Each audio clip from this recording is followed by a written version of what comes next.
everyone here before the start. Some persons apparently thought it was a 4 p.m. start, and so they're still on their way here. But we will have, however, begin in the interest of your time. And so I want to thank you for making it to the 2026 Annual General Meeting of the Jamaica Cancer Society St. Elizabeth Branch.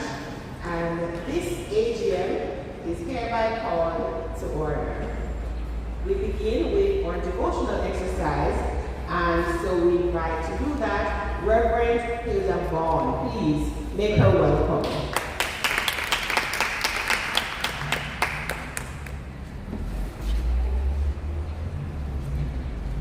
Thank you. Let us pray.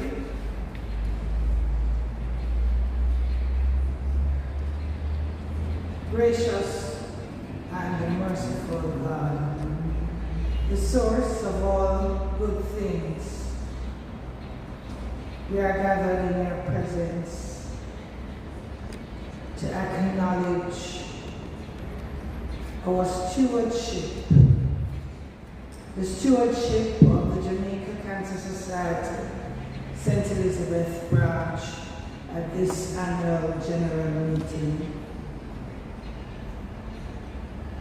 We are grateful for the opportunity, and we thank you for providing volunteers who work tirelessly in our various projects and programs. We thank you for the generosity of our donors. We pray for those who are on their way, and as we leave, we pray for journeying mercies. But more than ever, Lord, we pray that we leave here fulfilled.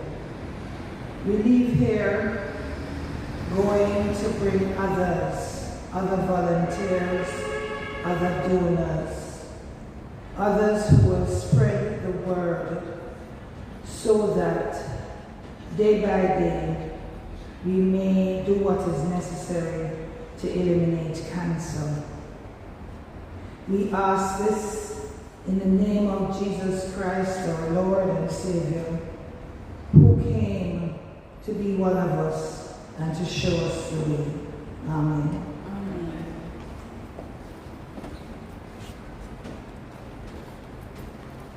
Thank you so much, Reverend Vaughn. As we move on through the agenda, are there any apologies for absence?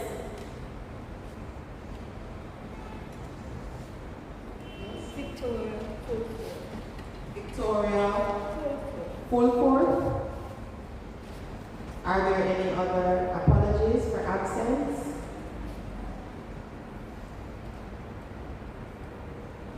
If there be no other apologies, we now move to the welcome and opening remarks by Chairperson Mrs. Marjorie Reynolds. Come on, put your hands together for her as she comes. A very warm welcome to our annual general meeting. We're very happy to have our moderator, Ms. Catherine Daly, with us. She never lets us down. Reverend Hilda, happy to be here in your church. Special welcome to our guest speaker, Mrs. Rashane Reed Coomson. She's the Executive Director of the Jamaica Cancer Society. Down here we call it HQ. And she's pretty new in the role, and we're very happy that she's here. She has been very dynamic so far in Kingston. We'll see what she's going to be doing here. Let's give her a round of applause. I had a few more people on my list to welcome, especially they're running a bit late. I do expect someone from the health department and from the Treasury Women's Group to be here with us. Special welcome too to our survivor, Anne-Marie Foster. I'm sure many of us in Santa Cruz know her. I'm glad she can be here with us today to share with us. To our dedicated executive committee, Santa Cruz zone members, our guests and friends, thank you for being here. It's always a joy to gather for our AGM. This is more than a meeting. It's an opportunity to be empowered and informed. Our hope is that this afternoon enriches your life and leaves you inspired. And we hope you'll join our mission. As the saying goes, said it last year, say it again. Volunteers are love in motion. We're very happy to have you with us. Thank you.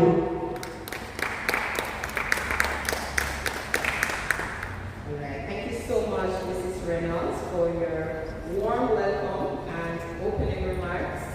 And I must say that cancer is a big bad word, right? Yes. Yeah. But when I was growing up, I learned that every dark cloud has a silver lining. It's hard to imagine what kind of silver lining cancer could have.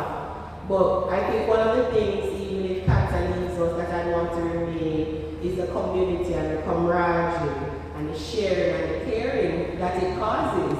Because cancer is so big, we have to come together to fight it. And I must say that it is heartwarming to see us all come together year after year in the true spirit of community and love and sisterhood and brotherhood to beat this. So I want to echo Mrs. Reynolds' words. Thank you so much for being here. You're so valued. Give yourselves a big round of applause. Yes, indeed.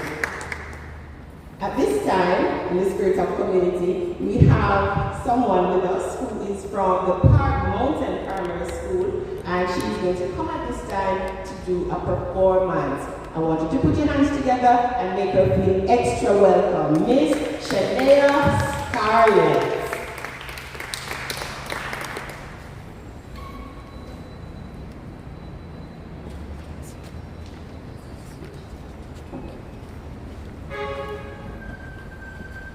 Good afternoon, everyone.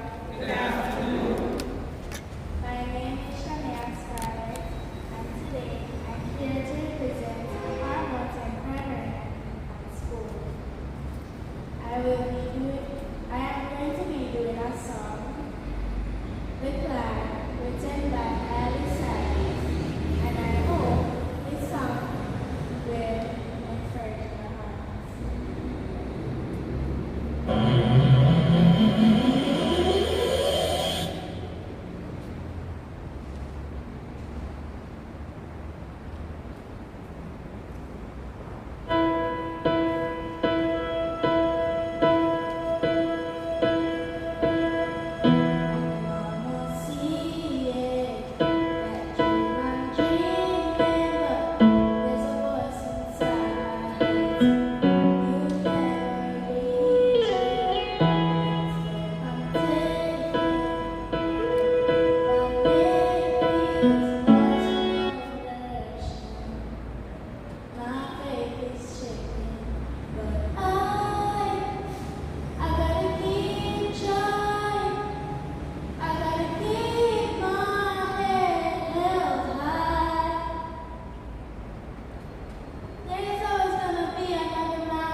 The struggles I'm facing, the chances I'm taking.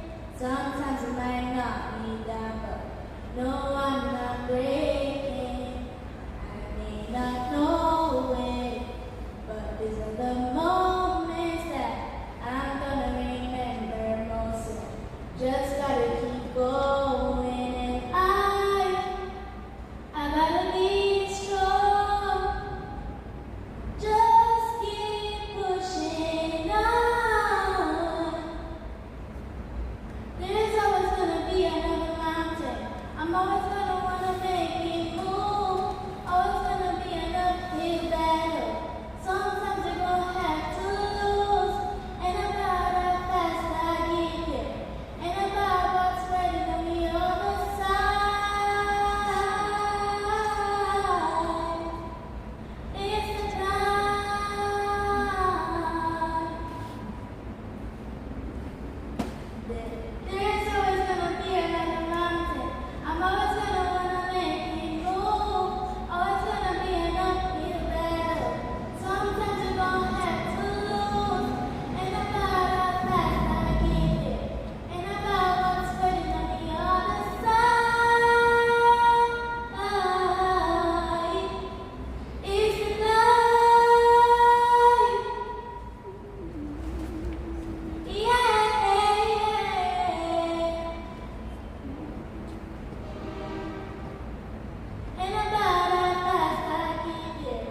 performance. First of all, do you know why she's an outstanding performer?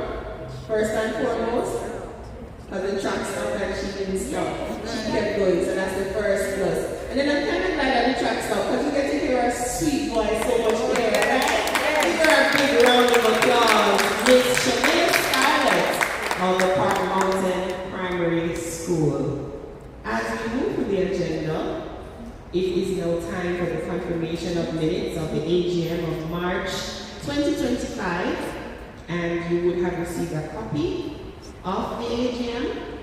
I take it that you had the opportunity during your little wait to go through and see if there's anything that you believe should be amended.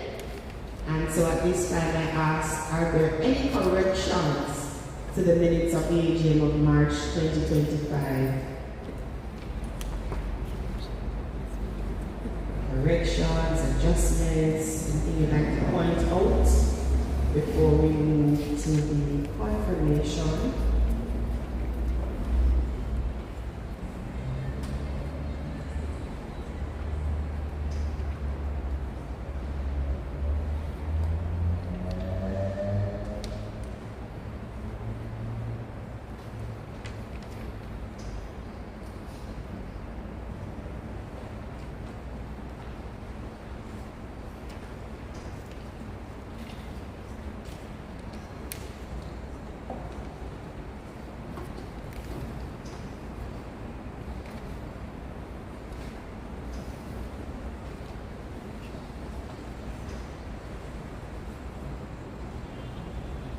Give me another 2 minutes.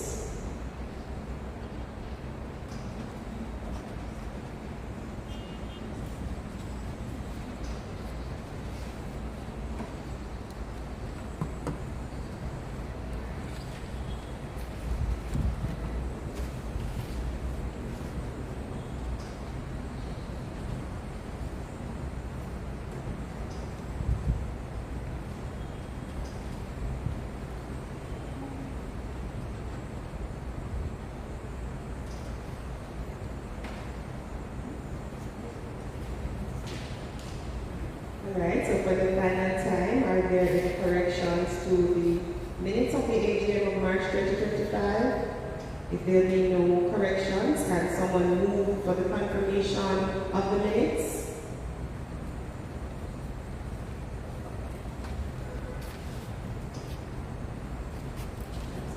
Miss Jones, I so move. Can someone second? Mrs. Stewart, thank you so much. Alright, as we keep the agenda flowing, it is now time for one of our very special segments where we hear from someone who's almost a superhero. Yeah, someone you can always just look at and say, wow, walking inspiration, you know? Yeah.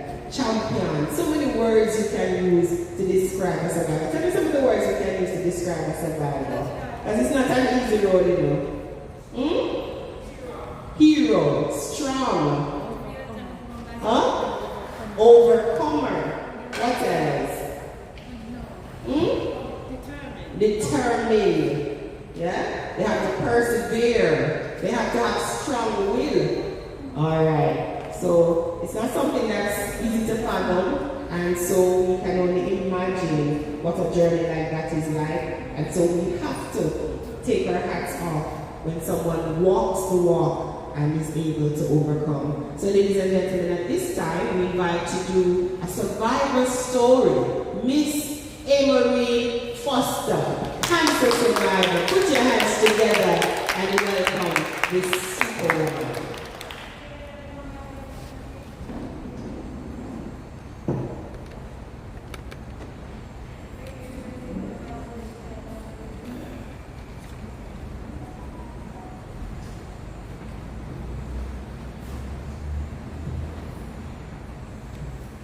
Good afternoon, everyone. Good afternoon. I am not a great speaker. I am not a crowd person. But I used to do what I can manage to do. I don't want to bore you either. First, I must tell you ladies and men to check yourself all the time. Checking to make sure that nothing is hiding from you. Nothing is sneaking in the way. Just be at the alert. Because when I started to have this feeling, it wasn't breast, it was a lymphoma in my intestine. And I couldn't even figure what this was. I had feelings and pain, sit down and the baby, I don't know what to say. Going to the doctor, doing business, doctors, nothing was forthcoming, just taking a lectures, which wasn't even necessary for the body. Until I changed the doctor, I went to my neighborhood, phone this doctor and he said, I should go to an MRI. When I did the MRI, they said I have a mass in my back, which was really in the back. But if I intestine was resting closer to the back, it would have been that way. When I got that result, the doctor said, you have to start the chemo right away. I said, oh, that's not for someone. That's something to worry about. Started to worry more. When I hear the word chemo, preparation, come around. When you see the doctor that you said to, started to panic. After he explained everything, I said, talk to my sister and my daughter, and I said, I'm not going to do that chemo. I'm going to find a herbal doctor. So, the doctor gave me a month to decide. So I went to the herbal doctor, started taking the herbal tablet and stuff, the cleansers. And I did that for about 2 weeks. Went to bed, had a vision, you know something, oh, I do the chemo. So I didn't go back to the herbal, I went back to the doctor and said, okay, I'm ready to start chemo. After he explained everything, and he said, oh, the hair is going to fall out, give me a 6 treatment, and all the little do's and don'ts. I made up my mind. So that's it. Just have to do what I have to do. After my first treatment, I was resting home, I was rubbing my head, all the hair started falling. I got that into the funny evening and she ran up by the house. Where's my mother? Where's my mother? I said, come on. This is just typical situation that is going to happen. And then after my first treatment, I said, everything we have to go through to get better. If you want to be better, you have to do what you have to do to be better. So it's a long, hard work. But I made it through. First, you have to stick with your diet, stay away from the sugar and the salt and all the things that will make you more sick. Just be very positive minded that you're going to get there. Just be positive. And the more you speak out about what you're going through, I think all that is all that feeling that is built up inside that will come out, and the growth of that cancer cell will come out. Just speak about it. When you sit down and mope and stay and lock in by yourself, it makes you feel worse, and it sends on more pain. When I talk about it, I feel so empty and loose and you know like nothing is happening, that's that. So just keep that positive mind and say, I'm going to do what I have to do. Taking medication, the sugar is the number one killer. It kills that cancer cell. Stay away from sugar. The fruits, the vegetables, not all of the vegetables, because sometimes they put so much chemicals on the vegetable, you have to just be careful of what you consume.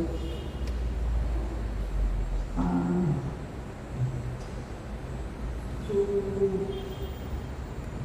be on the safe side, if there is stress problem, make sure you check yourself. I guess all you ladies know how to check yourself for breast cancer. So don't be too complacent with checking. Please do check that. Through my treatment, I have seen so many women in pain, and trust me, it's not simple. It's not easy. Please, I want everybody to go in and feel good and positive about themselves. So please, just check and make sure. Just last week I felt something close to here and I said, what is this? I couldn't even sleep the night. I called it the night. It's come in the morning. And I remember and said, it's just a thing that I did tissue.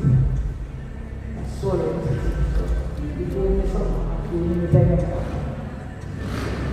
So please, ladies, amen, do all that you have to do. Make a positive impact on yourself and others. Because you do the right thing, because other people will feel positive about themselves. And press on. Just keep pressing on and moving forward. Okay? Yes. Thank you.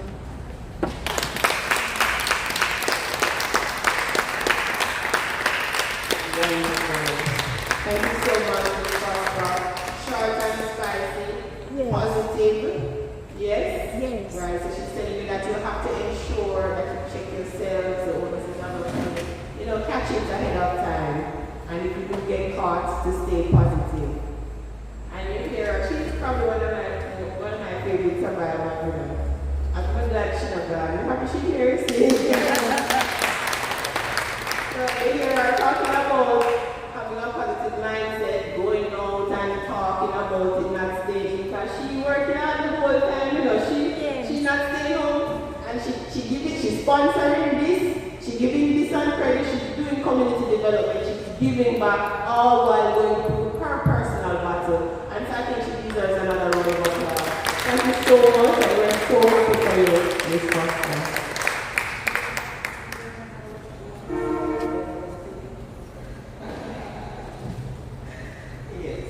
Alright, so just 2 points of information, and apology for absence came later on.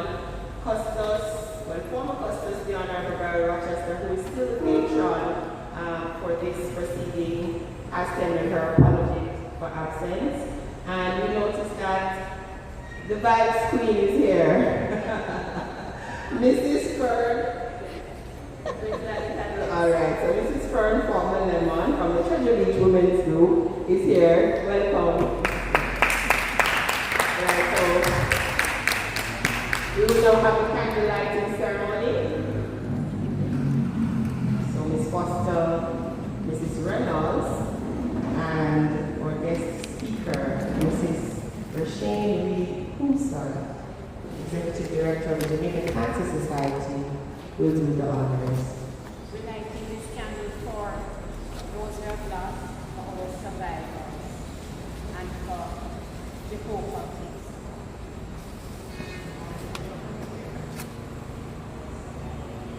So those we've lost, our survivors, and hope for those to come. Yes.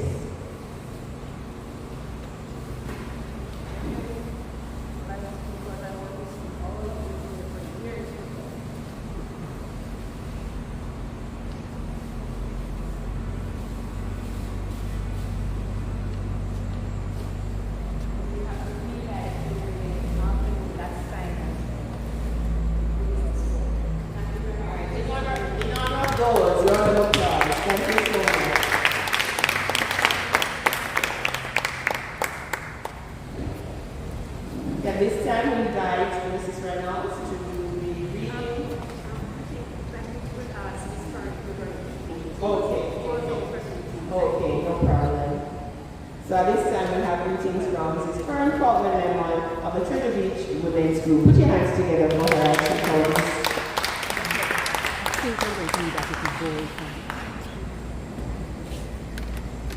Good afternoon. It's so good to see you all here and to know that the light of the Jamaica Cancer Society President, now we know that.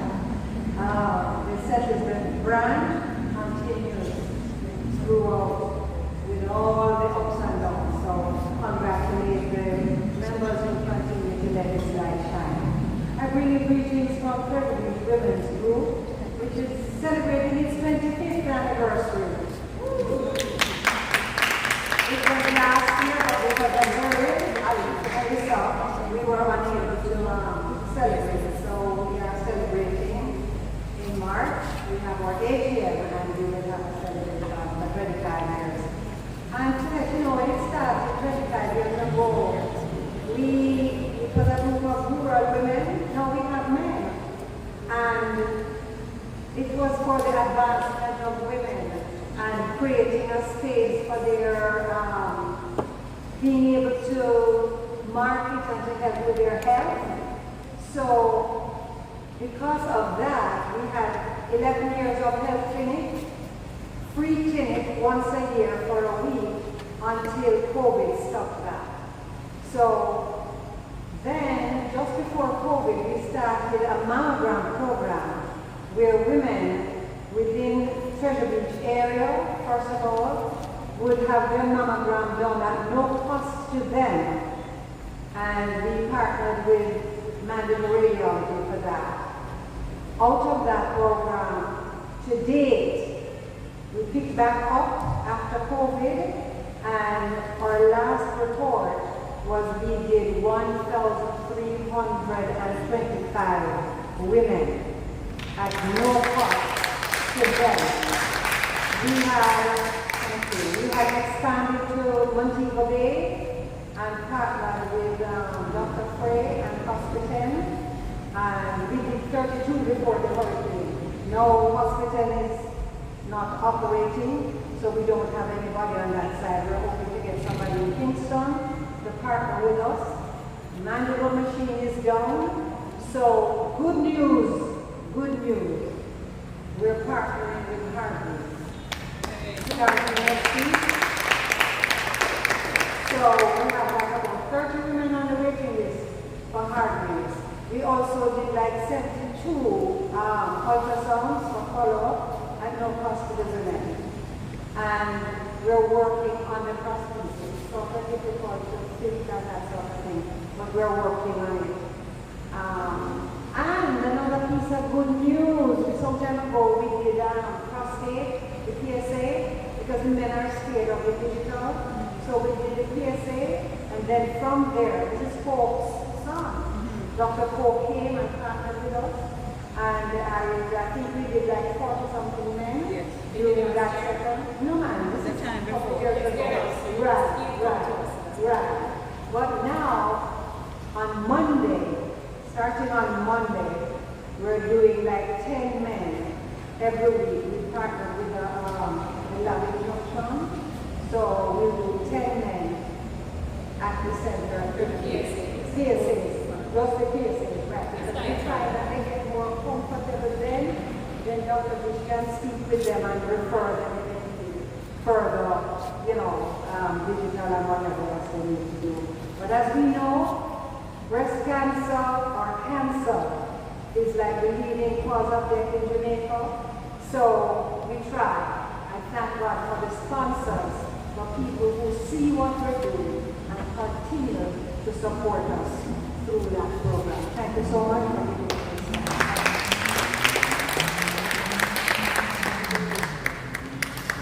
Thank you to Mrs. Lemon for being here and for always bringing good news. She always comes with some good news. Yes. All right, so we will have the reading and adoption of the chairman's report. Welcome again, Mrs. Reynolds.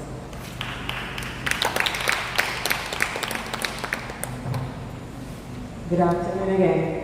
I think you have the report there with you. And although I try to be brief when I'm reading they tend to take a little while, am I right? Well, guess what? Last year I told you we were celebrating 39 years. But when we looked through the history in the documents we had, we realized that Dr. Denise Thwaites, a founder of Reach Recovery, had approached our then Custos in 1986 about starting a branch that would oversee the establishment of pap smear screening clinics. And the branch was actually started in 1987. So our 40th anniversary occurred. I know you were very involved with us as well, and you still keep the partnership. Our 40th anniversary will actually be next year. As you know, I don't know if you've been seeing, the HT is celebrating 70 years. I believe we met it last year as well, but they all have to fit in with Hurricane Melissa and other aspects of things that happen to us. We're a non-profit voluntary organization with a mandate to fight and defeat cancer in all its forms. This year, we light a candle for those we have lost. We especially remember Mrs. Joy Keane. For over 20 years, she served on the executive committee of the branch and also led the Malvern Model Zone. She championed the Greta Williams Cancer Care Fund, which we use to assist cancer patients when we can. And she arranged visits to the sick and shut-in. She arranged outings and fundraising activities. While her vibrant presence will be missed, the hope and compassion she brought to St. Elizabeth remain a lasting legacy. The candle also recognizes survivors and their continued walk in faith. During last year's AGM, Dr. Shirley Yuna, consultant pathologist, provided a vital reminder of the many facets of cancer and the strategies we can use to fight and defeat it. I think through Anne-Marie, we recognize screening is so important. So the mammograms we can get, the pap smears, all vital, the PSAs. That's the basic thing the men will do, and those PSAs are so important. Share with your families and the Treasure Beach Women's Group. All of you here, share with them that if they call them, they can arrange for free mammogram screenings. You have to make your way to Mandalay, but other than that, the mammograms are free of cost.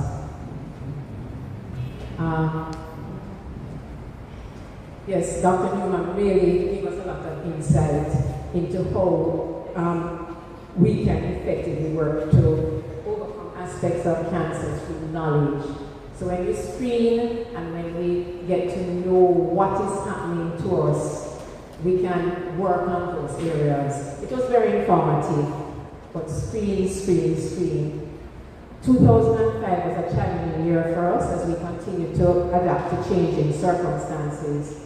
We continue to operate our monthly pap smear screening clinics across 7 health centers in the parish, offering these essential services at affordable, subsidized prices, $1,300 for women at a regular clinic, and $1,500 for outreach.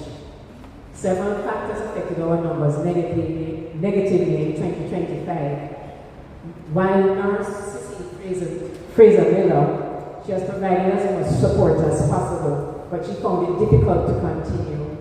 She has been with us almost from the start of the screening clinics when she was just Nurse Fraser, seeing her in the history as we look through it as well. So we continue in our search for other nurses. Luckily this year, we have found a new nurse who will assist, plus 2 new nurses who are willing to assist us. They can't work with us full time, but we'll see how it works as we go along. We're still hoping that through a charity we'll be able to get a nurse to assist as well. We'll see how that goes.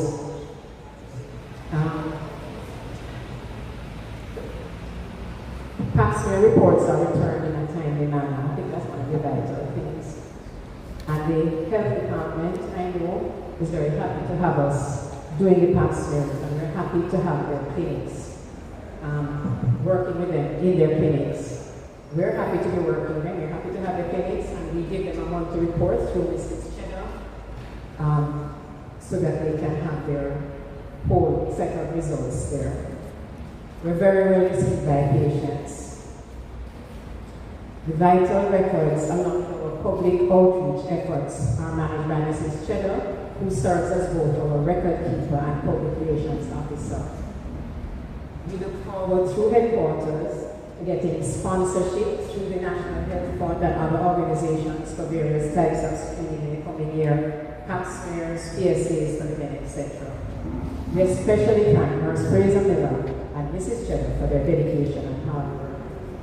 If you can look at your minutes, if you look at my report, you'll see the clinic operations for last year. You'll see that there was a drop-off in the numbers.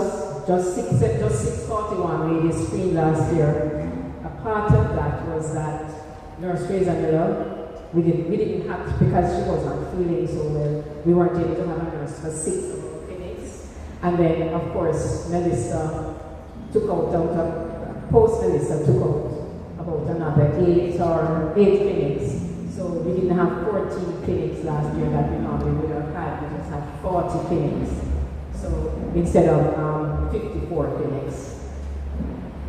Continue if you look. So if you have a look, you'll see that as usual, people under age, once a woman is sexually active, she should be getting regular pap smears done.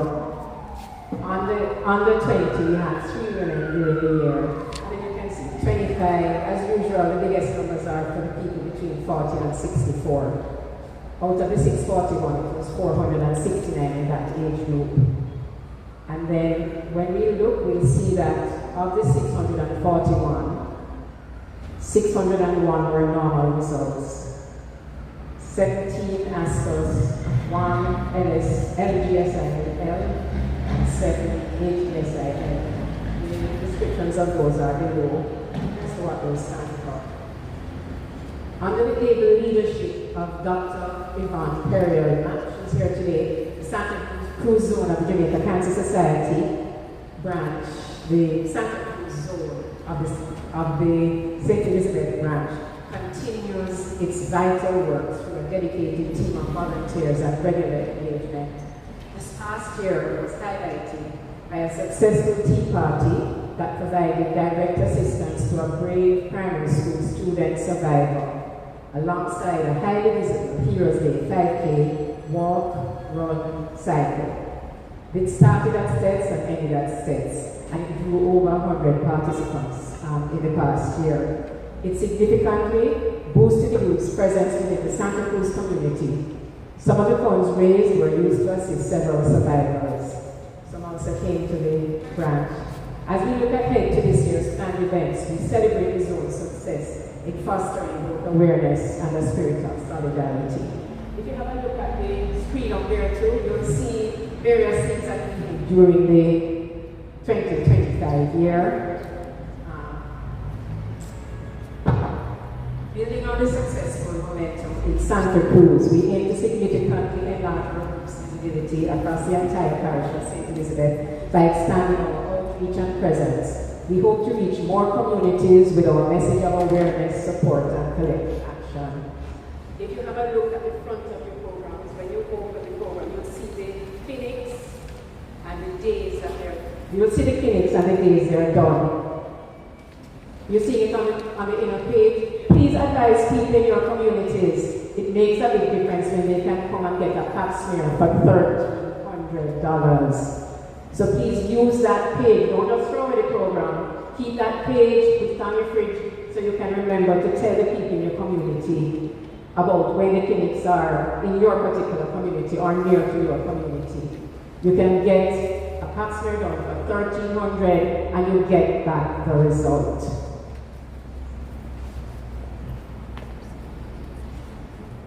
Use that page wisely, please.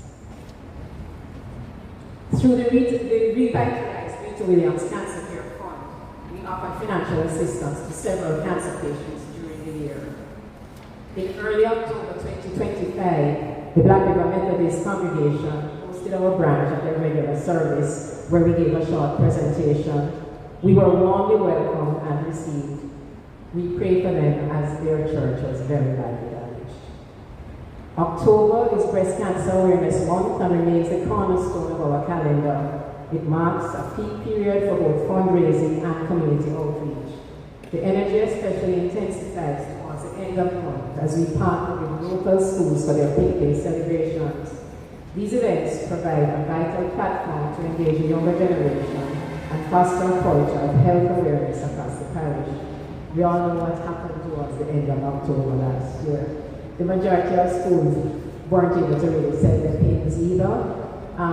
So a little further down, I'll talk about that.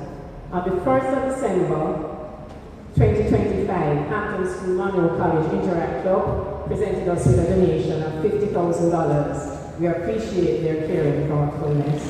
On the 18th of December, the Executive Director and staff of the Jamaica Cancer Society headquarters visited Santa Cruz to distribute care packages to cancer patients and caregivers affected by Hurricane Melissa. A few other people got as well because several people came in and received packages.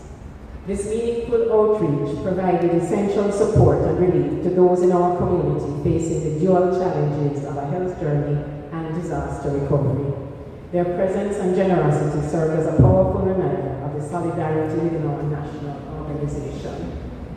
After last year's AGM, we were moved by the remarkable generosity of two attendees, one of whom is here today, who contributed donations of $50,000 and $10,000. We are truly grateful for these significant gifts which provide vital support for our ongoing mission. Such selfless contributions empower us to continue our work and serve as a testament to the community's commitment to our cause. A few notes from our treasurer. Now remember, our financial reports go through head office really, so this is just some notes from our treasurer. It costs approximately $18,000 per day to operate a clinic. So we have to see at least 15 patients to really at least just cover the basics costs of the car, the person, and the nurse.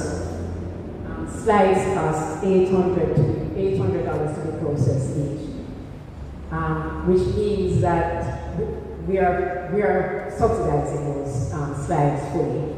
And October fundraising brought in about $250,000 last year, less than half our mutual amount. As a purely voluntary organization, we face ongoing financial challenges in covering essential costs such as paying our record keeper and nurse, paying for medical supplies, stationery, paying for the slides to be read, and for vehicle maintenance and licensing. We are deeply grateful for the guidance and discounts from the headquarters, which help us to keep pap smear cleanings affordable for the most vulnerable. Our annual fundraising efforts remain vital to sustain these services, and we truly appreciate the support of everyone who has joined our mission. Every contribution helps us to maintain our presence and care within the community. Teamwork remains the core mantra of our executive committee, and we are deeply grateful for the dedication of every member. Year by year, we continue. I haven't listed everyone by name, you'll see our names on the back of the program. But the collective contributions are the heartbeat of our success. The St. Elizabeth brand truly operates as a unified force, driven by our shared goal to eliminate cancer as a major health problem. Helen Keller said, "Alone we can do so little, together we can do so much." And special thanks always to our patron. I'm glad she has continued in the role, and she is a very empathetic and caring person who understands what being a caregiver is like. I'm so sorry she couldn't be here today. We were very happy to have her last year. But she really shows us what, when someone understands what has happened to someone through cancer, and the feelings that they have, you know. We're very happy to have you all here today, and if you want to lift yourself up, lift up someone else. Thank you very much.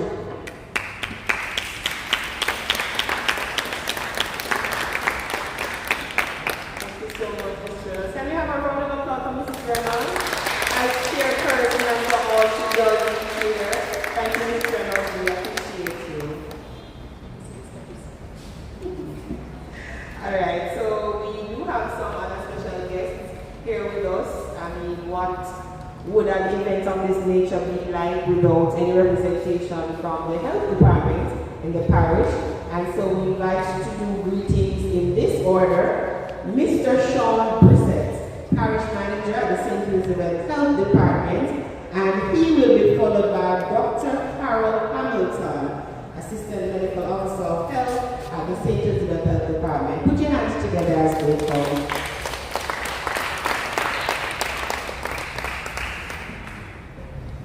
Thank you, thank you.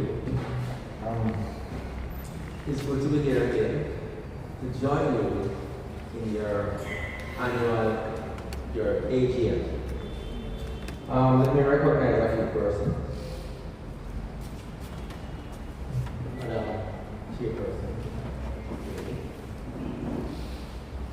My Reverend Hildebrand.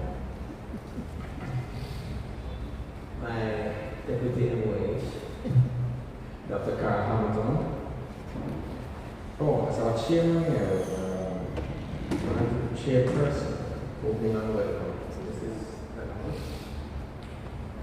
ladies and gentlemen, good afternoon. Ladies, good afternoon. Good afternoon. Yes, ma'am, very good. Gentlemen, oh, good afternoon, good afternoon. Once again, I am asked to greet you, but without recognizing your role in helping us in health,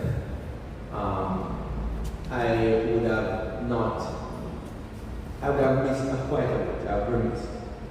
Health is everybody's business, and it's not that you're not going to get sick. You're going to get sick at some point in time, and that is the reality. So we have to prepare ourselves. And what Cancer Society has done, you have charted a niche and say, hey, look, I'm going to be functioning in this area, and I'm going to be taking care of this aspect of your health. Now, the thing is, the health department of what we do, we look on everything. And we are truly blessed to have the Jamaica Cancer Society with us, to partner with us, to provide health care to a specific set of people. And I can tell you that last year I recall indicating to you that the highest rate of cancer in this country is in St. Elizabeth, right? And it is very, very, it's helpful to us to know that you're here to at least cover one aspect of our health and help us with one aspect of our program. Now, what we seek to do in health, and the minister just brought on what you call know your numbers, and which primarily focuses on NCDs and so on. But cancer could be well regarded as one of those areas that you need to know your numbers, because some aspect of cancer is only early detection. Be you a man or be a woman, that can save your life and reduce mortality. So one of your role is to help us in reducing the mortality and help the continuity of life, more life. As I mentioned earlier, screening and early detection is one of the main ways in which we can help to reduce mortality. And the thing is, you have been doing that. And we have felt that you have added to our numbers. When I say our numbers, our targets, and to help us go into our targets. Public education and awareness is always very important. I know I might be preaching to the converts, and that is what preaching is all about. You know, most of the time we go to church on Sunday, the people that really converted are already preaching to, so I'm preaching to the converts. I know you know this, but nonetheless, a reminder is always good. Patient support and counseling. When you heard about Lord of cancer, it can be, has this mental debilitating effect on you, on persons, for any sickness. And you know that cancer can be the final thing for anyone else. And want to hear that this is a counseling, because without counseling, it makes your condition worse, because that mental strength basically is gone. So you need to build up that mental strength. It's very important. Advocacy. So you collaborate with international agencies to provide support that sometimes we in health cannot find, are unable to reach. And our resources is never limitless. We always trap for resources. So you having this support help to build on what we already have to make our life and our job better. So your program, and to be honest with you, as parish manager, I've tried my best to provide the support that you need to deliver your care. And most of the times I live straight up and asking how are things going. And it's actually my partner in crime on the If you're here, I'm partner. on the rush call, right? So we sit side by side, so now we're chatting. No, the thing is,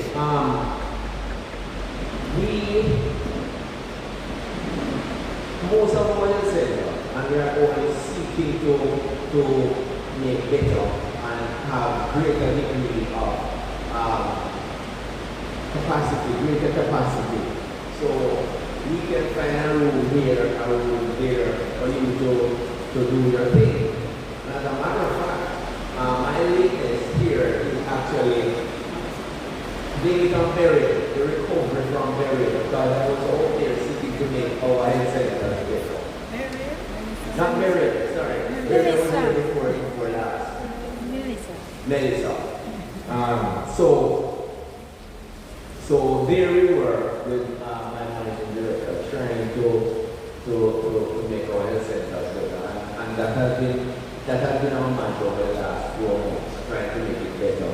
And I know you would have struggled badly to find a place I know Magatu was down, the hospital is still down, but we want to trust that with this trust, we'll be able to find good space to deliver the kind of care and the kind of diagnostic services that we have not been able to deliver over the past 4 months or so.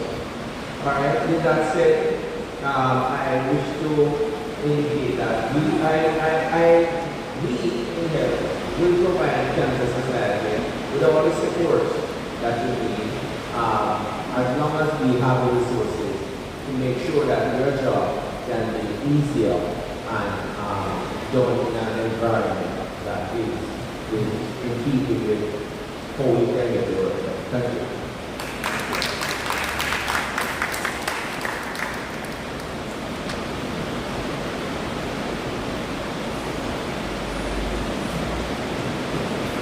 Good afternoon, everyone. I am Dr. Hamilton, assistant over upfront of the parish, also non-clinical disease coordinator, which includes cancer care coordinator for the parish. So at first, I've been at the general meeting, and it's been very pleasure to be a part. I was actually a part because I've been having a good relationship with because each month we have to do our report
do the test before the student comes to court. Because when you screen, that's when it's already detached from the early stage, and therefore it's able to treat. So screening is so important, and I think we should continue. And I'm glad for this collaboration, and it's very good because it helps us to be able to reach our target that was set by the instructor. And our target goal is to reach a 90% to 90 target, which is 90% of persons should be screened, 90% of persons should be vaccinated. The government offers vaccination that we do. The HPV virus is one of the most, that's one of the causes of cervical cancer. So we also offer the vaccine, the HPV vaccine free of charge for the kids. So there's a target of 90% should be able to get the HPV vaccine, 70% should be screened, and 90% should be treated. So the collaboration is very good in order for us to ensure that we reach this target.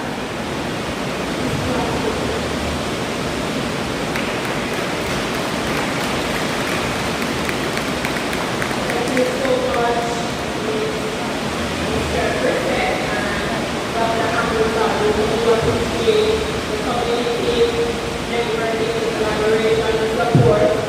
You have Mr. Griffith and Mrs. Cheddar Chatham Church, but we still appreciate it. Can you have another round of applause for our presentation? Alright, so we have some presentations to make at this time, and so we invite Mrs. Cheddar to come to the floor to have this done.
Those of you who can hear and were not here, Amory was also gave us a very clear time survival stuff, and we thank her very much.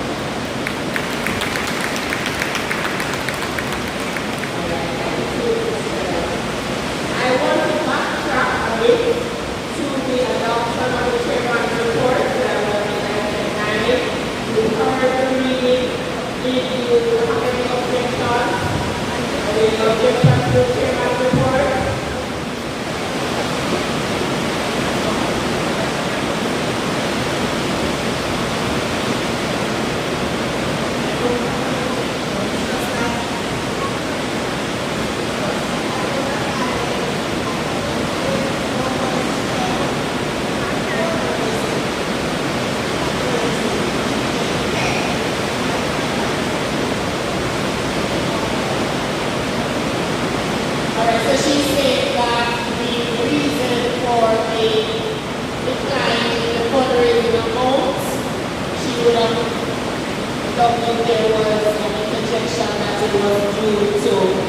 Hurricane Melissa. For the corporate aging. So I think it's maybe the treasurer's notes where it says October it brought in about $250,000, which is less than half of our usual amount. Do you agree with that? Alright, so that's just one point of information. Is there anything else? Any other amendments or points of information?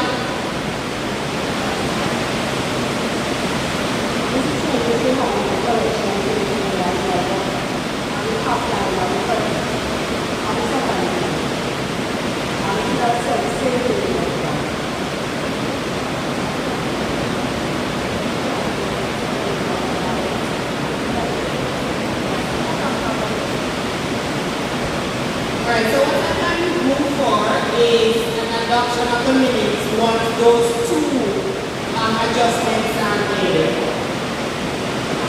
Adoption of the report, that's fine. So can someone move for the adoption of the reports, given that those two are done?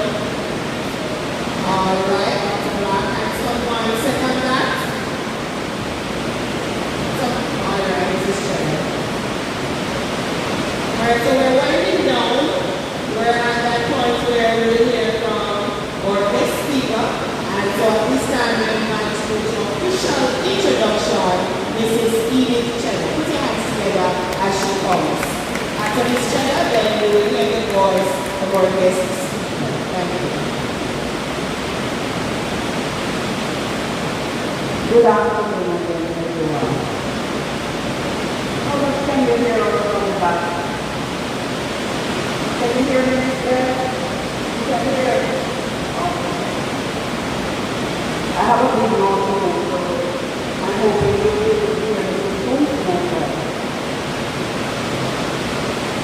This is Roshane Reed Quincy, is a passionate communication specialist, serving as Executive Director of the Jamaica Cancer Society. She leads the organization's mission to reduce the burden of cancer through public education, screening, and advocacy. With over 16 years of experience, she has designed and executed impactful communication campaigns across the health, trade, and social development sectors. Before joining the society, she was Director of Public Education and Public Relations at the Trade Board of Liberty. Mrs. Reed Quincy holds a Master of Arts in Teaching from the Jamaica University College and a Bachelor of Arts in Media and Communication from the University of West Indiana, along with certifications in Strategic Planning, Supervisory Management, and Project Management. As a dedicated educator, she served as an adjunct lecturer at the University of Technology, Jamaica. She is also a proud member of the Humanities Club of Young Professionals. Help me welcome Mrs.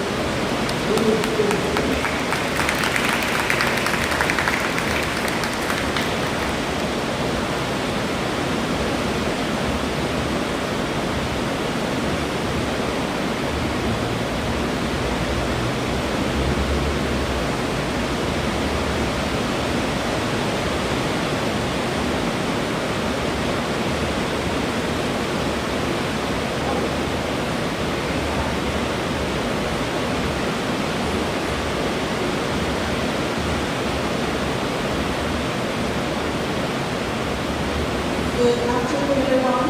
Good afternoon. Thank you, Mrs. Cheddar, for that introduction, and Madam Chairperson for giving chairing this meeting. It's my very distinguished pleasure to be here at the St. Elizabeth branch's annual general meeting for the first time, sharing with you and hearing your updates. I would also like to bring greetings to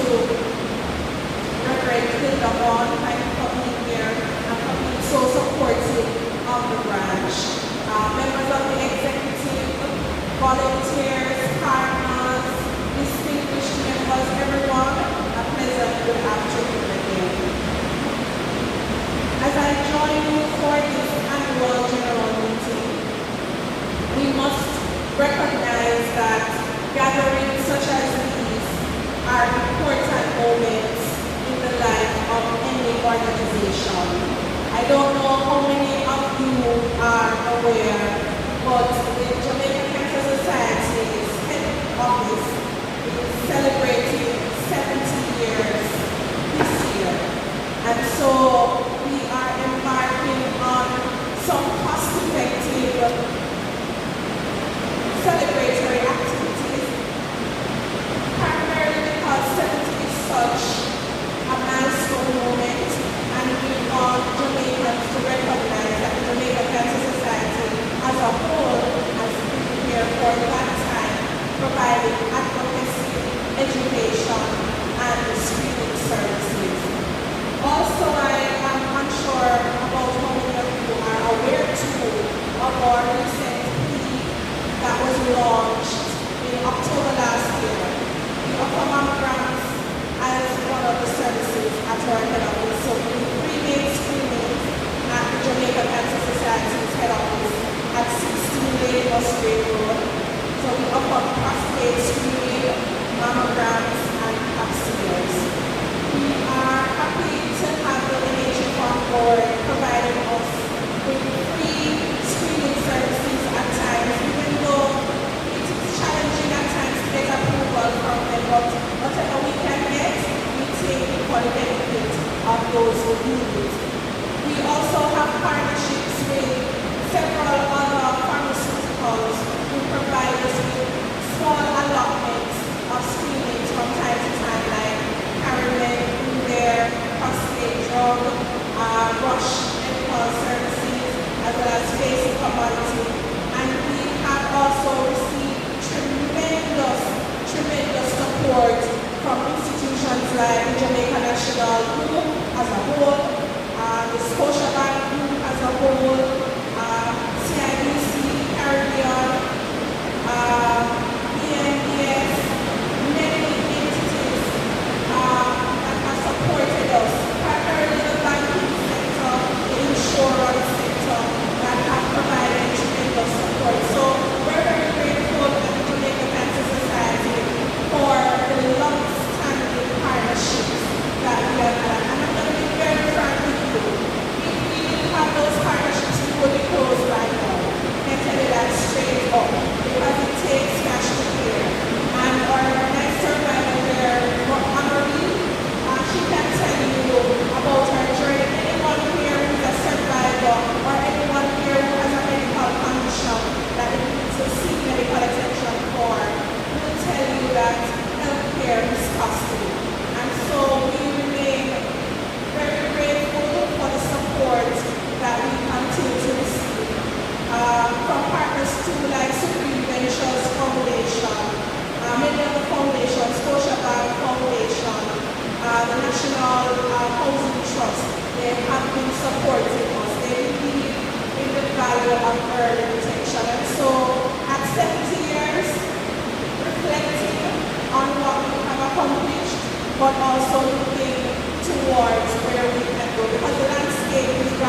of our service. In terms of breast cancer, we are seeing some challenges, not just in terms of screening, breast cancer and cervical cancer. We're seeing some challenges not just in terms of screening, but also diagnostics, treatment, etc. A number of newly diagnosed patients have been coming back to us. They have been asking for our support in terms of finances.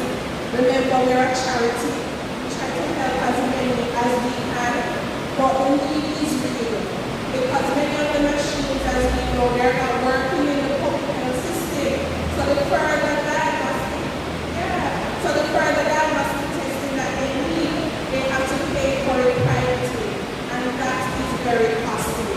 And so we try to source funding to help, but we can only help so much with what we have sourced. And so we want to encourage our Ministry of Health, the different stakeholders, the international partners, to look robustly at the system as a whole to ensure that our Jamaican people, especially the poor, especially the vulnerable, especially the marginalized, so that they can gain access to timely treatment. I was in a meeting the other day with some doctors. We are on this cancer committee.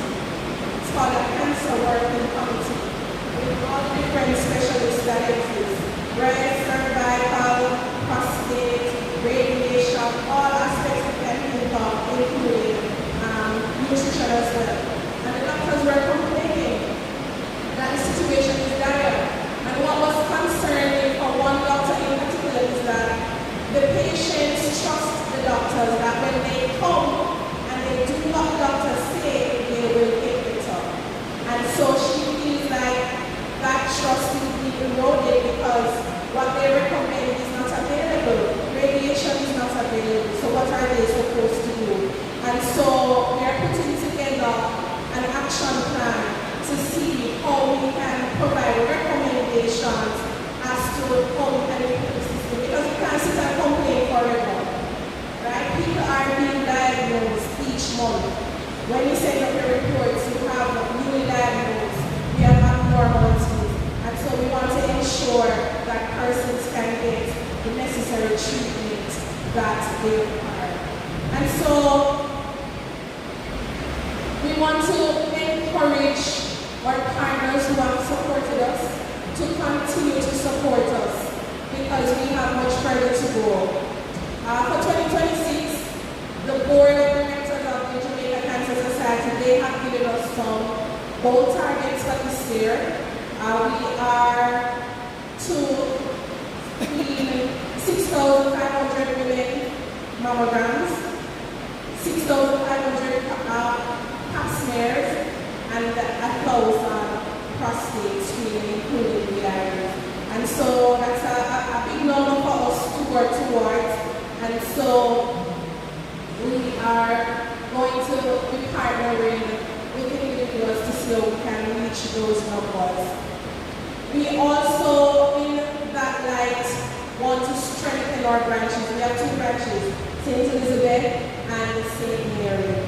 The board has directed us to establish another branch to encourage further advocacy, education, and screening. When you look at the numbers, I don't have the numbers, but I can tell you the number of people that should be screened each year in Jamaica, not even half is being screened. So we need to get the information out. Not enough people are aware that they should get a mammogram at 40, routinely after 40, and earlier if they have family history. We have people coming to the office for pap smears. When you check with them, when last did a pap smear, when the son was born, are you kidding me? Oh, after how old is the son? 10, 12. So routine screening is a challenge. Not enough people are getting their annual tests done. And we want to get that message out more into the communities, into the highways and byways, so that early detection can be a strategy for us. Because we will never be able to afford to treat every advanced stage of cancer, because at that time it is more costly and the chances of survival would have been reduced significantly. The millions of dollars some of these cancer drugs cost, no typical person is able to afford them. Right? So early detection is our bestest chance. And I like how our survivor encourage us to do our exam. And I notice survivors generally when they speak, they encourage us to do exams because it's our body, right? It's important for us to notice a little thing of first so that we can take the necessary steps. So I like that message. I get a lot from survivors. Get your breast self-exam done. And you can also get it done medically too at your doctor, at your nurse, go to clinic. Because some persons might not feel that they can do it properly. And that is okay. That's what medical professionals are for. So when you do your annual checkup, ask them to do the breast exam as well. Right? Because that's important so that we can notice any changes. And look at ourselves when we're in the mirror, look at ourselves, especially younger persons. I find that at the Jamaica Cancer Society, we see a lot of persons for pap smears and mammograms in like the 50 age group up. But the younger ones, the 40 to 49, we're not getting a lot of those. So we want to encourage more persons at age 40 to begin their routine screening. And so, on behalf of the Board of Directors at the Jamaica Cancer Society, including our chairman, Mr. Earl Jarrett, I would like to say a big thanks to the St. Elizabeth branch for the many years of service that you continue to give to members of this parish. We really, truly appreciate the work you do, because without you as volunteers supporting the work, supporting the mandate of the Ministry of Health, because that's where our work feeds into, right? Jamaica will be grateful for our help in helping to detect the various cancers early. So I thank you for your time and thank you for listening.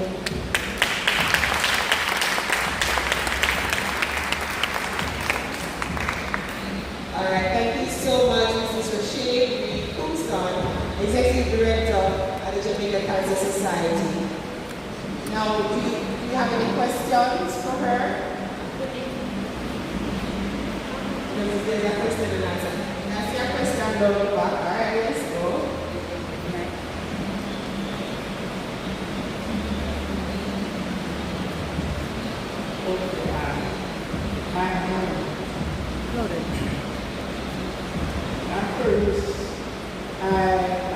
It's worried about cancer within the southern area. How can I start to research what causes?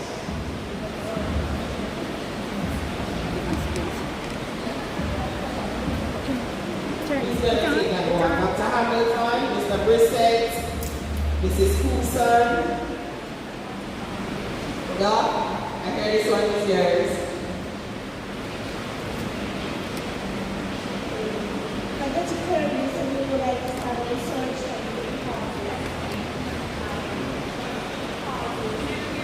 The causes. He'd like to research the causes of what he'd like to find out why there is so much on the south side of St. Elizabeth.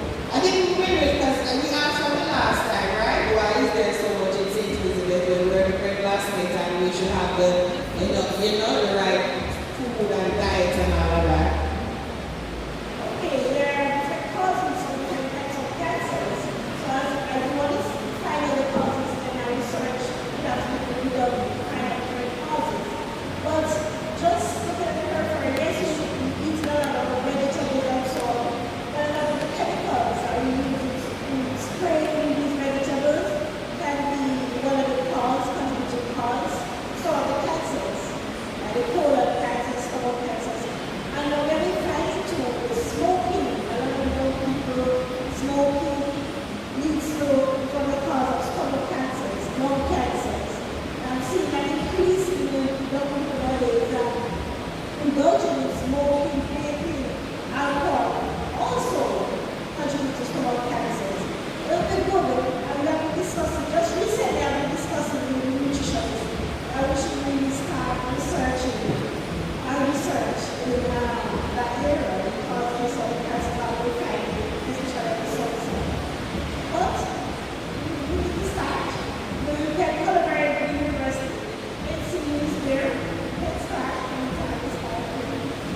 you do have reports annually with breakdown of the different types of cancer that are found. So maybe you could have access to that, and that could be a starting point to do the research.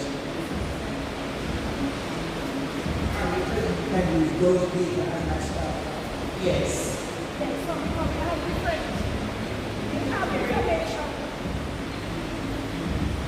We do get different information from the hospitals, from the private doctors, from different types of cancers, the location, age group, different stuff. So we can have from it.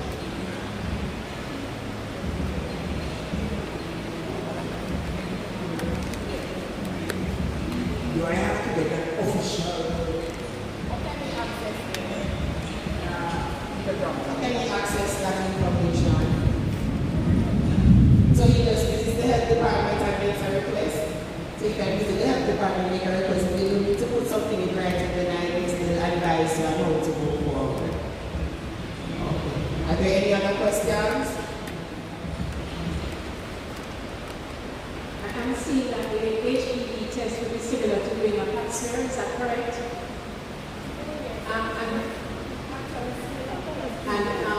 Just wondering what the kind of costs are for that. I really have no idea. Sorry? In the public system, so when it's done at the hospital, it's done at the health center, and so it's sent up to be read. It's sent to the public health lab, and then you're getting back the results. Okay. And what of the HPV injection, the vaccine? How is that going? That's a question, because I saw recently where they are trying to suggest that it really be implemented properly, but how is that going? So the uptake is a bit slow. Very slow. It's what's the new, I think it's the way it was introduced. I think we have to improve more on our health education, especially in the schools. Because coming with this new vaccine, I think at the beginning they wanted a consent. The other vaccines, right? We didn't have to have a consent for that. And we started with the girls and with the boys. So that was a hindrance, and they were looking at whether we want to increase the fertility with girls, more females. So now it's open for both boys and girls, and we have been beefing up our education sessions and introducing, I think from the standpoint of the Ministry of Education, we have been fostering greater collaboration and introduced to the school. Yes, a vaccine. It's like all the vaccines. Yeah. No, it's just one. So it starts from 9 to 14. From 9 to 14 boys and up to 26 years of females. Yeah. And it's free.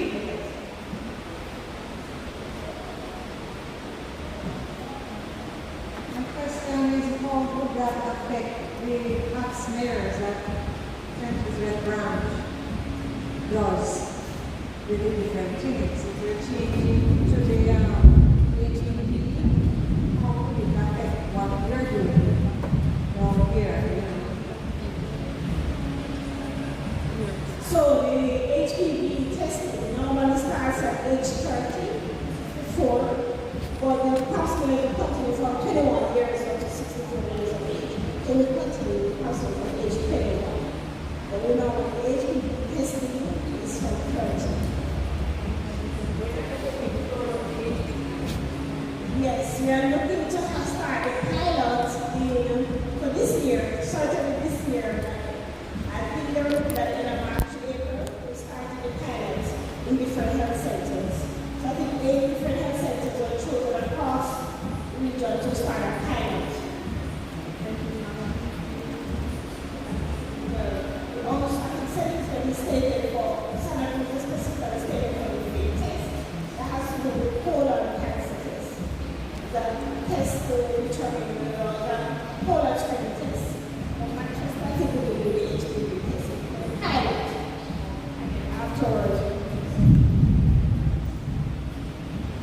Thank you. Any other questions? Hello, good evening, everybody. I was just listening to the presentation by the speaker, and I was just thinking about what are the reminder systems for women specifically, and men too, for their breast cancer examinations, for their cervical smear examinations, because if there was one person after 10 years, 12 years, I don't really know. How are we communicating to persons to know that they need to go regularly? And sometimes people don't get reminders of what systems are in place in the health system to remind persons to go for their tests. You know, remind them when they come for their appointments, when we see them, we remind them as doctors when they come for their appointments, we remind them. And also, we have health education sessions in the clinic. And each morning, we do our health education sessions. So you remind them, but you have to have a system. Okay. And I believe personal responsibility also factors in this. Some of them are aware, but they just choose not to because they don't think it's a priority. For some of us, if we tone our rotten, it's not time to act. And so some of them wait. I've seen persons come to the Jamaica Cancer Society and say, "Miss, feel the breast, no feel the breast, it's hard, it's hard." And for it to be hard, that didn't happen last night or last month, right? For us to physically feel the lump, that has taken some amount of time to develop, and we're watching it, right? So when it comes to the point, they come to us now with the breast in, sometimes it's in a state, we have to refer them to a medical facility. That's the state that the breast is in, not fit for a mammogram, right? And so personal responsibility is very important, knowing what we should do and taking action. Don't just watch it. So you feel the lump, you feel a little something, you feel a little pain, you see a redness, you see something coming out of your breast that is not supposed, that is not breast milk, right? Seek attention, get on it. I'm very strict on getting on things as they happen, right? And some of us need to take that action as well. But I just wanted to check among us to see how many of us have an NHF health card. Okay? I should see more hands because the NHF health card is not just for persons with chronic conditions like diabetes, etc. The NHF health card also offers a discount on mammograms, a discount on prostate, a discount on pap smears, and it offers screening. Outside of screening, it offers cancer drugs, etc. Right? So there are many other benefits to the NHF card, and you don't need a doctor to sign it for those things. And how I found out about it, I went to NHF to drop off a form for my son who is asthmatic, and I saw this sign that says sign up for the NHF card, you don't have to have a chronic condition. So I go up to the lady at the front, I said, "Miss, a true?" At that point where I said, "A true that?" She said, "Yeah man, if you don't have a medical condition, you can sign up." So I said, "How?" She said, "The same form that you took in for your son, you fill it up with your information. The only difference is that a doctor doesn't need to sign it. So just by being a woman over 18, just by being a man over 18, you have the right to submit your NHF form to get your NHF card so that you can benefit from the prostate screening, benefit from mammogram, benefit from pap smear, and if you are diagnosed, you can further benefit from treatment." So tell everybody you know, let them get their NHF card. It makes a big difference in terms of the discounts that you will receive. And come next week, NHF is having a launch. I think next week, Tuesday or Wednesday, they have invited us at head office. They are a very good partner of ours. And so I pick them up at every chance I get because without the discount, some women will never be able to afford it. Because when things happening to you, you cannot wait on free. Right? When you feel alone, you cannot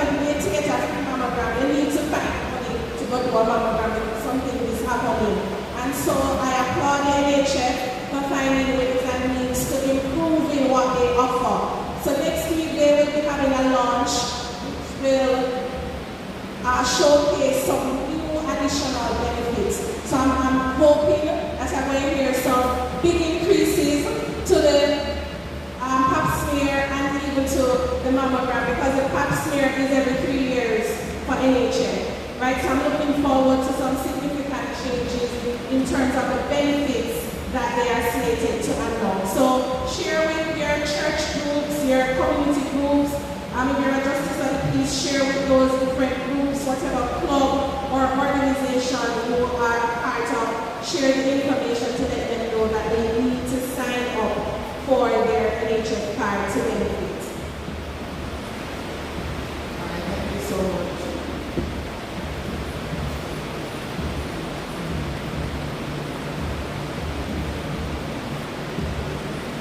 You also know the health card, going to the health card. Not many people are aware of it.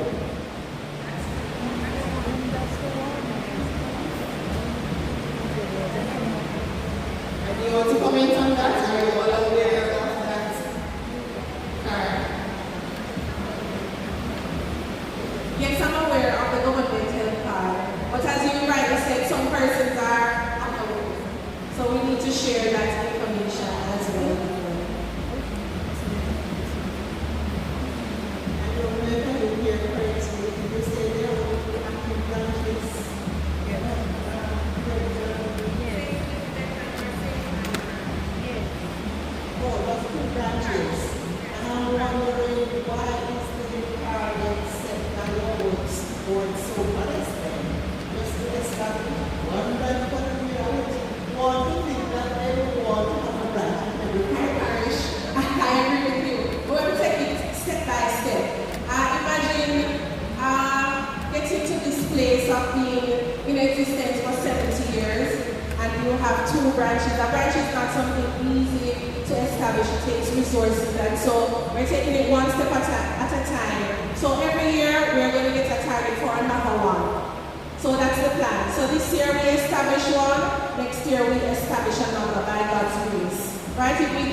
But I find that it works best through networking. Like you know somebody, you know a survivor over there, you know a survivor in Portland and want to do something big.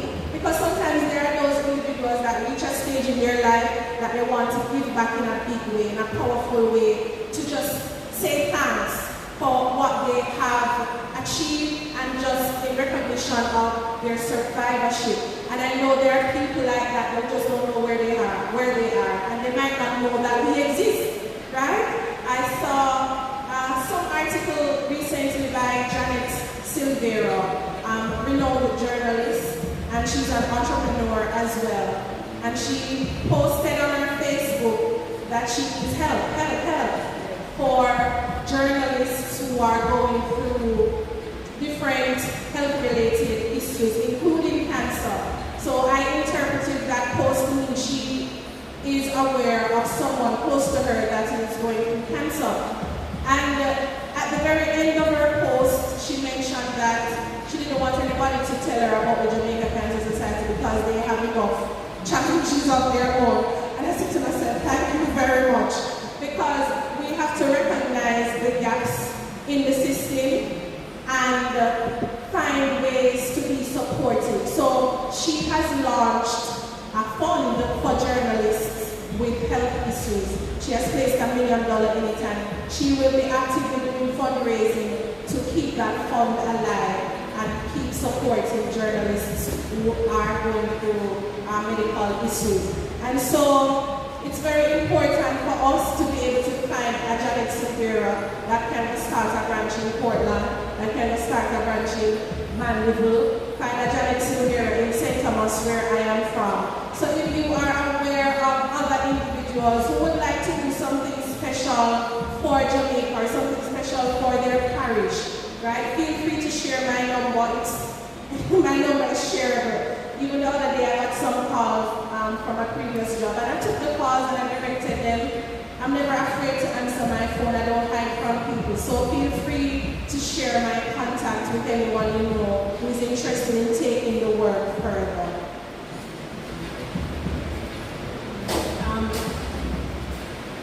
I must say that there are certain people set up their foundations. Because usually office survivors, so if you look, you will see them, I don't know if they are really interested in joining with Cancer Society and becoming a branch or not, or to refer to the name. What I'm trying to say is, I'm in the glasses business, and we recommend people to check the eyes every 2 years. But so many people come. When I came last year, June, and when we look at the card, it's 4 years ago. Same way for your regular testing. I know I'm very bad because I had my mammogram done last year. And when I go, it's 3 years past. Very easy. It's every 2 years you really want to do a mammogram. Depending on what your situation is. Pap smear, same thing. It's very easy for 2, 3, 4 years to pass without doing it. So we need to, set an alarm on our phone, set something to remind us, because just on a personal basis, it's very easy to miss the marks as we go along. Thank you, Mrs. Lamar. Not hearing the word. When the branch was started in St. Elizabeth at that time, Montego Bay, St. James, Manchester, there were about 5 other branches before we were started. So I'm surprised. Mine was our pilot. I'm surprised that we're not in Manchester at this time. The whole idea of volunteerism is dying. Look at the age group. That is, I will say to my cousin and friends never hear that. We just come and come that we will come in so that we can continue the work in terms of citizenship. Also, I think the awareness when somebody passes from cancer, that really taking a donation, having a donation, and they funeral, people, for the family members to be, and then from there, become more and more aware. And sometimes you don't want to say cancers, I don't know. But that's what I do. Big up. Send me the branch, or hold it out and carry on. Hello. You cannot be ground up now. Thank you. Yes, thank you. Yes, in regards to the government card, who can benefit from it? The age group and the 3 persons who are applied for the card. She's asking about the government health card.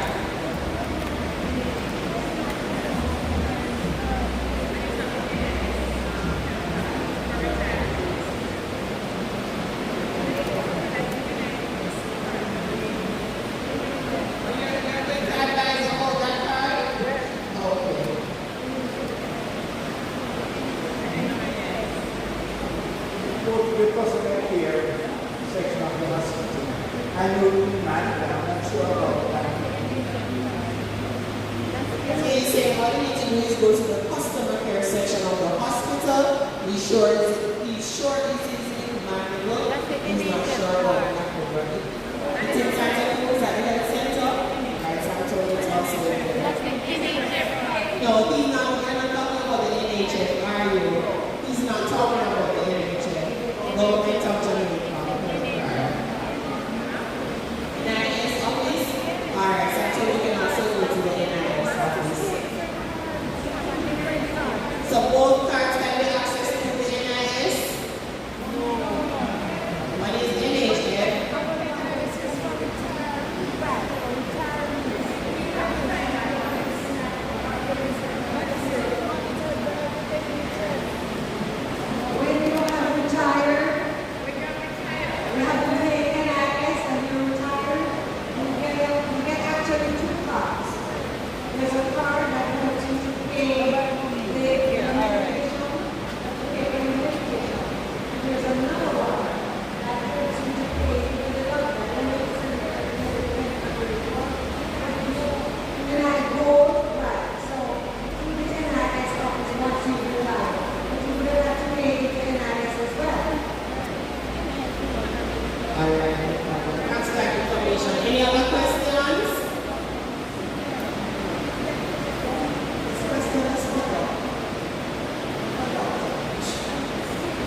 what I'm saying that you can have a total historical where the Jamaica balloon is removed or a subtotal. But you still have that Jamaica services still present, you need to go possible. So for those who didn't hear the question, she was asking about the hysterectomy. If it's full, you don't need to continue to move, but if the neck is still there, then you will need to continue. Any other questions? Any other questions before we wrap up?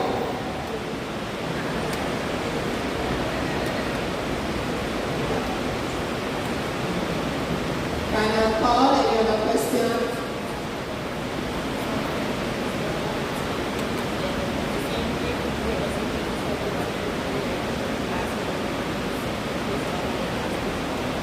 Alright, so if there are no other questions, I want to thank you so much for that lively and interesting question and answer. I hope we got much information for it, right? Alright, so a round of applause again for this speaker.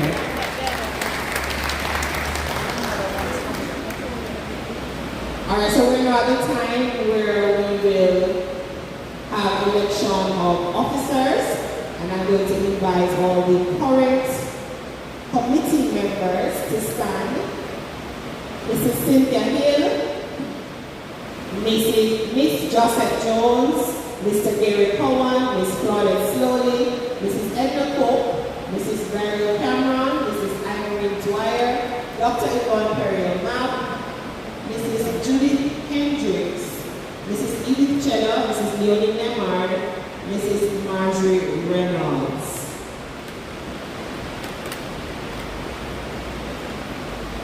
The 2025 to 2026 Executive Committee of the Jamaica Cancer Society St. Elizabeth Branch is hereby dissolved. I hereby propose a movement for the reinstatement of all officers to their said positions. Is there any objection to this? Is there any officer that is no longer available to serve? I will ask again, is there any objection to this? Is there any officer that is no longer available to serve? And with that being said, we hereby reinstate the committee for 2026-2027 of the St. Elizabeth Cancer Society as stands Mrs. Cynthia Hill, Ms. Joseph Jones, Mr. Gary Cowan, Ms. Claudette Slowly, Edna Cook, Ivory Dwyer, Yvonne Perrier-Mapp, Beryl Cameron, Judith Hendricks, Leonie Nemard, Edith Cheddar, and Marjorie Reynolds in their substantive roles. Thank you.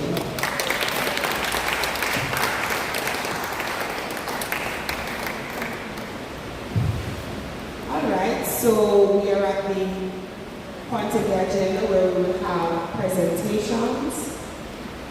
I invite Mrs. Edith Cheddar to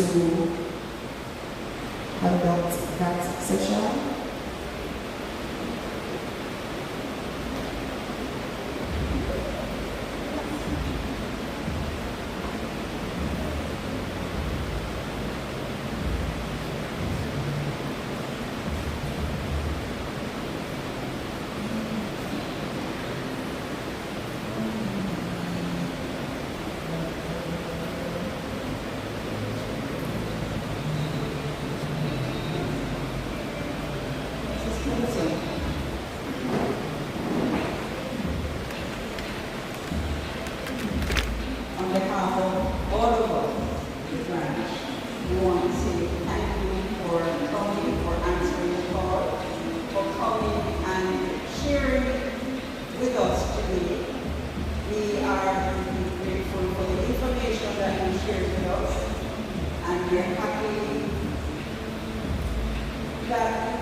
Miss Casmarine.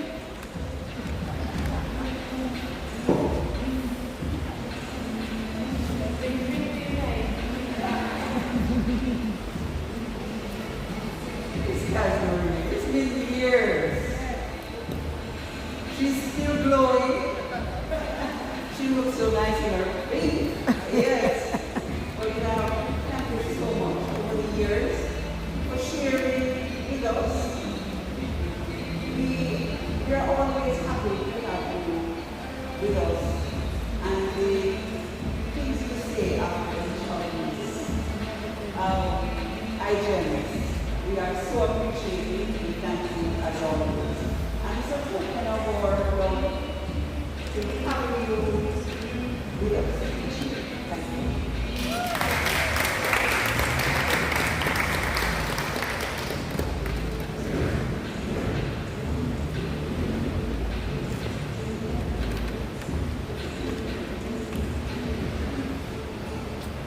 All right, thank you so much. It feels so long. It feels like I almost grew up doing this job now. Yes. All right, it's such a pleasure being here each year. And just like that, a wonderful evening has gone by. Fulfilling though, right? I hope we're all feeling inspired, right? Yes, there is hope and we are a big part of the change and the future that we're putting in place. And so as we come to the end of the agenda, we invite Mrs. Edna Coke to move the official vote of thanks. Please make her welcome.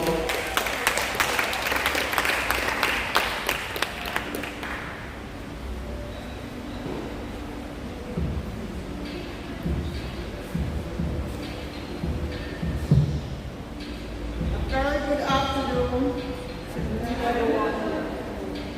My name is Edna Cole, and it's my pleasure to give the vote of thanks on behalf of the St. Elizabeth branch of the Jamaica Cancer Society. First of all, let me thank all of you for coming. And thanks for your support. It means a lot to all of us. And you all deserve a big round of applause.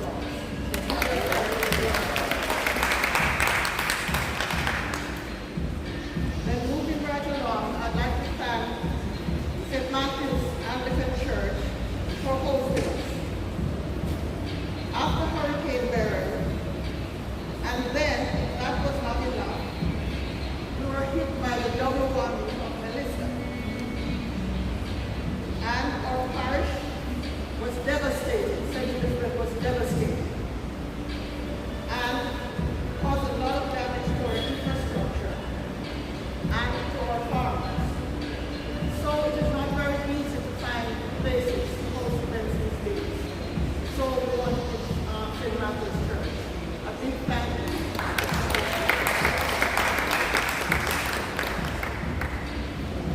I want to thank Reverend Hilda Barnes for leading us in our devotional exercise. And to remember that in everything, we give God thanks and we put Him first.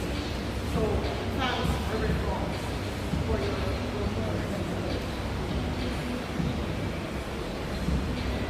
We also want to thank Ms. Asbury Daly. As Mrs. Cheddar says, she has been a faithful friend of the Cancer Society for years. And we thank you for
To our guest speaker, Mrs. Reed Thompson, our Executive Director, we know you have traveled from Kingston.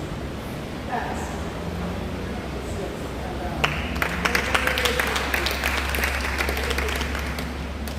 And wish you all the best in your new position.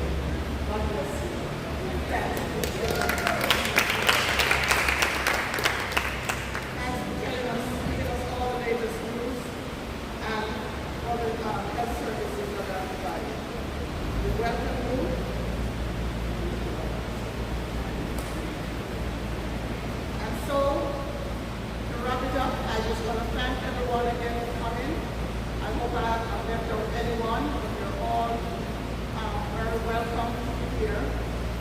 God bless you all. Have a safe journey home and enjoy the rest of the day. And thank you, Mrs. Coke, for thanking us. Can you give her another round of applause?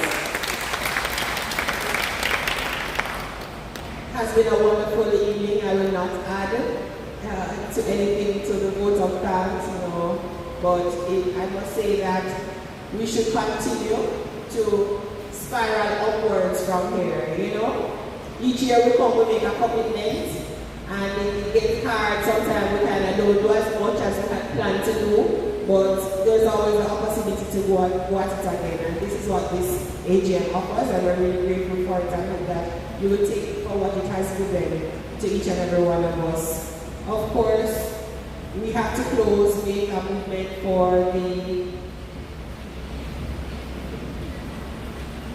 would it be for an adjournment of the meeting?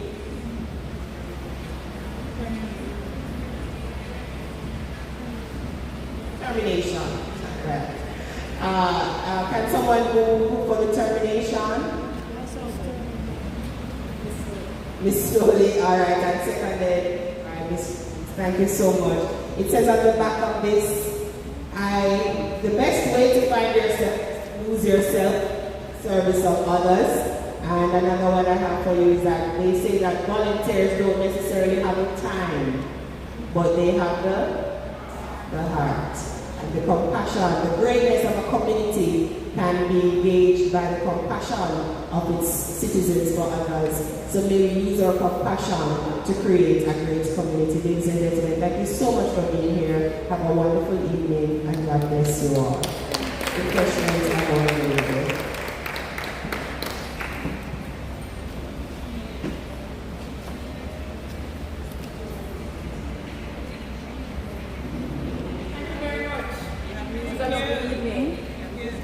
It is time for reflection.